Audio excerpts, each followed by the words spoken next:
Right, now I'm joined on your student radio station by Sir Vince Cable, who is campaigning for the Remain vote in Kenilworth today. Firstly, Sir Vince, what would you say to young students who are perhaps undecided on the vote?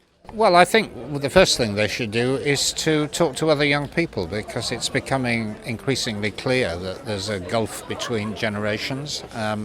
Older people perhaps looking to the past, looking seriously out, but overwhelmingly young people voting to stay in because they're comfortable with Britain remaining an open, tolerant, inclusive kind of country.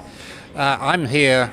I got know University of Warwick well and the area very well, but I've been today, for example, visiting a company that embodies everything the Remain campaign about. This is a brilliant, high-tech company doing advanced engineering, the kind of industries of the future, employing a lot of graduates, and their business, a third of it is to the European Union, another third is to China using European standards, and for them a period of upheaval and uncertainty which would follow if we left would be very, very damaging.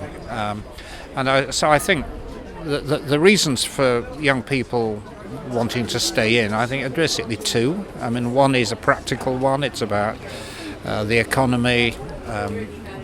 We've adapted to the European single market. It's fundamental to jobs in the future. But I think the second is a more idealistic one.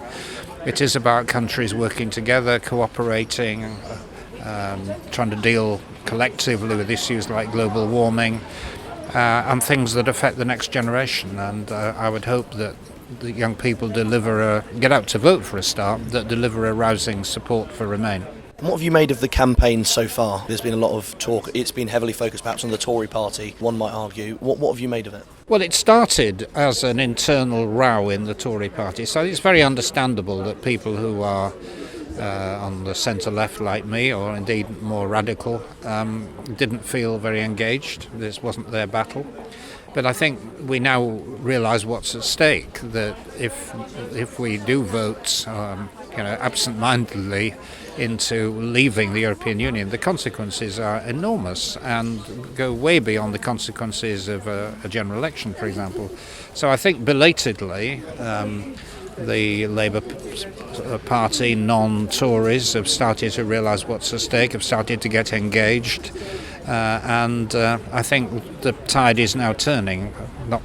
Not before too late. Yeah. So are you confident that Remain are going to win this one? I'm not totally confident, because I think it's 50-50, but I think that the ugly mood that was sweeping the country last week based on immigration, anti-foreigner kind of sentiment, I think that's abated somewhat. People are now looking at this in a more hard-headed and moderate way, and I think if that is the mood, Remain will win. And just my final question, what would you say to people who would argue that we'd be better off outside the European Union?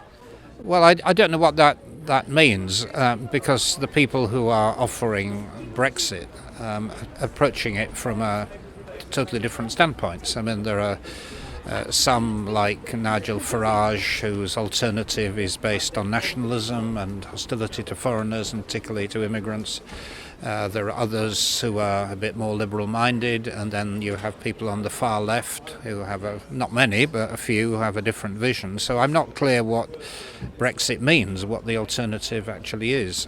What I do know is that it would be like a divorce. It would be very messy. It would take years to sort out. And the periods of uncertainty that we'd pass through would be very damaging for the economy and for jobs. I'm Vince Cable, and I'm delighted to be speaking to Radio Warwick. It's absolutely essential that young people vote to remain within the EU. You just have to look at the people on the side of Remain, the businesses and the unions joining forces together to say, if we come out, that's a risk to jobs, it's a risk to our economy.